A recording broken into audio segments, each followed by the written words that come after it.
விடாமூச்சி movie February 6 release ஆகிறதுக்கான முக்கியமான காரணம் யாருன்னு தெரியுமா? நெட்ஃப்ளிக்ஸ் தாங்க முக்கியமான காரணம். February 6 விடாமூச்சி மூவி ரிலீஸ் ஆகிறது. இல்லைனா மார்ச் மாதம் தான் விடாமூச்சி மூவி ரிலீஸ் ஆக வேண்டியது. லைக்கா என்ன பிளான் பண்ணியிருந்தாங்கன்னா, மார்ச் மாதத்தில் படத்தை ரிலீஸ் பண்ணலான்னு தான் பிளான் பண்ணியிருந்தாங்க.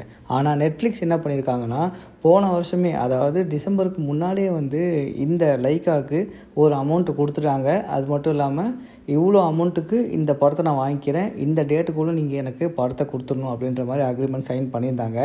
ஸோ நெட்ஃப்ளிக்ஸ் சைட்லேருந்து அவங்க மார்ச் மாதம் படத்தை ரிலீஸ் பண்ணணும் ஓடிடியில் அப்படின்றத அவங்க சைடில் ஷெட்யூல் பண்ணிருக்காங்க. அவங்க பண்ண அந்த ஷெட்யூலை மாற்றணும் அப்படின்னா, நாங்கள் ஏற்கனவே பேசின அமௌண்ட்டுக்கு நாங்கள் கொடுத்து படத்தை வாங்க மாட்டோம், ஒரு 50% நாங்கள் குறைச்சி தான் அந்த படத்தை வாங்குவோம் அப்படின்ற மாதிரி நெட்ஃப்ளிக்ஸ் சைடில் சொல்லிட்டுருக்காங்க. கூடவே சன் தரப்புலையும் படத்தை ஏற்கனவே அவங்க அட்வான்ஸ் பண்ணி வாங்குறதுனால அவங்களுமே எங்களுக்கு சொன்ன டேட்டில் படத்தை கொடுத்துருங்க அப்படின்ற மாதிரி அவங்களும் ப்ரெஷர் பண்ணிருக்காங்க. இந்த காரணத்தால் லைக்கா February 6 படத்தை ரிலீஸ் பண்ணாங்க. அதே சமயம் பேராமௌண்ட்டும் அவங்க அக்ரிமெண்ட்டுக்கு ஒத்துக்கிட்டாங்க. ஸோ நெட்ஃப்ளிக்ஸ் அப்புறம் சன் இவங்க 2 பேரும் இல்லைனா படம் மார்ச்சுக்கு தான் வரும். இதை பற்றி உங்களோட கருத்துக்கள் என்ன அப்படின்றத கமெண்ட் செக்ஷனில் போட்டுருங்க.